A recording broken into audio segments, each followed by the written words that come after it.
lo que decíamos, un gran shock de oferta, una paralización en la producción.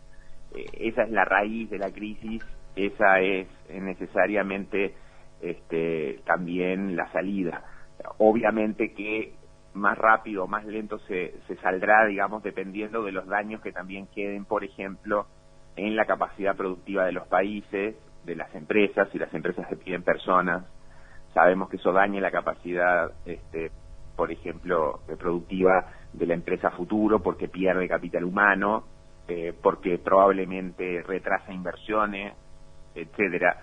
Y evidentemente que para compensar eso tratan de actuar los gobiernos, los bancos centrales, en la medida de sus posibilidades, en la medida que pueden bajar las tasas si no tienen inflación, o pueden, por ejemplo, los gobiernos estimular la demanda o sustituir, mejor dicho, en muchos casos, esos ingresos perdidos de los trabajadores, o en parte incluso ingresos perdidos de las empresas.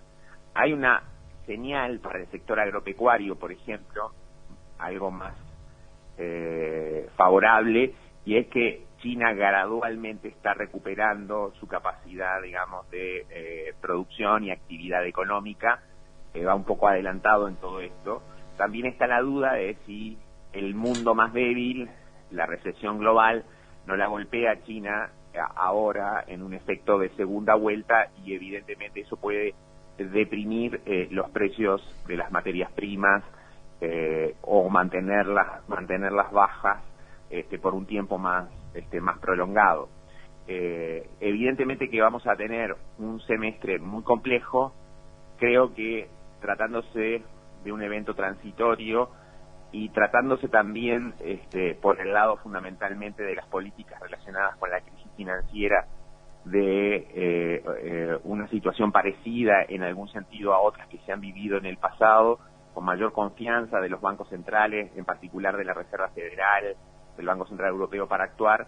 Bueno, eso evidentemente que puede ayudar a la recuperación, a que la recuperación después sea muy rápida, pero evidentemente todavía está esta travesía difícil, digamos, de atajar el problema sanitario y por lo tanto mantener la economía mundial deprimida por algunos meses. Sí, justamente Aldo, estaba sobre este tema repasando alguna información. Chile, un país que conoces muy de cerca y particularmente su economía, ha anunciado prácticamente 12.000 millones de dólares en planes de estímulos, y la Reserva Federal de Estados Unidos está manejando auxilios a Brasil y otros países. Bueno, a ver, la Reserva Federal ha sido muy activa, ha bajado las tasas de interés, está comprando bonos para estimular la impresión de dinero y por esa vía facilitar la liquidez. Otros países también lo están haciendo, los que pueden, con márgenes tanto por el lado de los bancos centrales o por el lado de la situación fiscal. Chile en particular tiene niveles de deuda pública que son comparativamente con la región bajos, por debajo del 30% del producto en términos brutos, y eso le da cierto margen para un paquete de esa magnitud.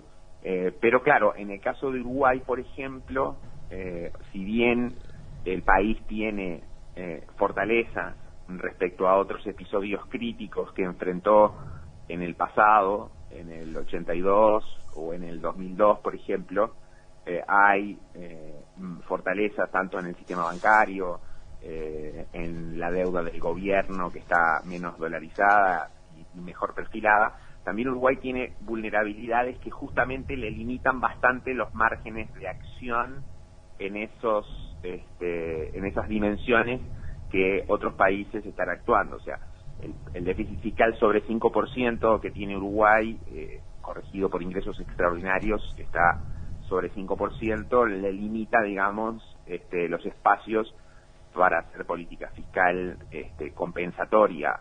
La propia inflación, entre 8 y 9%, también le impide o limita que el tipo de cambio pueda subir un poco más rápido y ayude a que sectores exportadores, que además en todo este episodio pueden verse un poquito menos afectados que los sectores de servicios, en el agro, los granos, la ganadería. Sí, el sector más complicado, el turismo, obviamente. Exacto, los servicios relacionados con el turismo y otros servicios que el país produce están claramente más complicados, pero en el caso del sector agropecuario es posible pensar, digamos, que puedan verse un poquitito menos golpeados que los otros, al menos no paralizada la, por ejemplo, actividad económica. Entonces el tipo de cambio ha estado subiendo, pero hay preocupación porque el umbral del 10% evidentemente limita la capacidad de suba el tipo de cambio. Y por otro lado, como tenemos una economía dolarizada y la propia inflación es alta y no tenemos un banco central que tenga tantos márgenes de maniobra por esa dolarización, bueno, no tampoco el Banco Central puede tomar medidas pro liquidez o medidas que faciliten que el sistema de pagos funcione. Va a adoptar probablemente algunas medidas, pero no con esa magnitud, no con esa amplitud, con esa potencia que lo pueden hacer los países desarrollados, que lo puede hacer la Fed o que lo pueden hacer países en la región como Chile, en donde no hay dolarización y al mismo tiempo la inflación está muy controlada y el Banco Central es creíble desde el punto de vista de las metas que persigue. Entonces, todo eso, obviamente que limita, digamos, la capacidad compensatoria o amortiguadora que Uruguay puede desarrollar y evidentemente vamos a un escenario, lamentablemente, de recesión este año, de desempleo que va a superar el 10% y probablemente de inflación que también quizás podría superar el 10% en un contexto de un dólar que por lo menos en el corto plazo los fundamentos apuntan más a que se mantenga alto. Lo que pueda pasar más allá de este ciclo, más allá de estos 2 o 3 trimestres con el dólar, es otra historia, porque puede sí ser quizás el inicio de un periodo de debilitamiento del dólar a nivel global después de 8 años, desde el 2013, en donde se estuvo fortaleciendo no solo en Uruguay, sino también en el mundo. Bueno, vamos a seguir muy de cerca todo esto. Me quedaba pensando qué es lo que ha pasado. Venía recalentándose la economía y es así que por eso estalló el coronavirus de esta forma, golpeando a los diferentes sectores económicos. ¿Qué percepción hay y qué podemos esperar después de todo esto en los nuevos alineamientos? No, la economía mundial estaba con una perspectiva de mejoras para este año, pero dentro de márgenes relativamente acotados de crecimiento, no en un boom.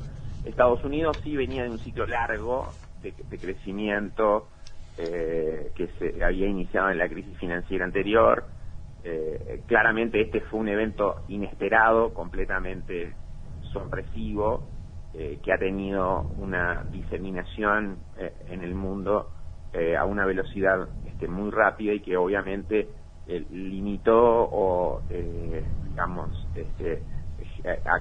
paralizó la producción y de ahí vienen los efectos secundarios de los que hemos estado hablando, pero no parece que este sea un evento como puede haber sido el de la crisis financiera del 2008 o lo que pasó antes en los 80, cuando la inflación alta en Estados Unidos derivó en un ajuste, o como decía la propia crisis financiera de hace 10 años, un poco más de 10 años, en donde el mal manejo de los riesgos y algunas otras políticas fueron las causantes. Esto podríamos decir que es un evento completamente exógeno al sistema económico, que bueno, tiene consecuencias en materia económica.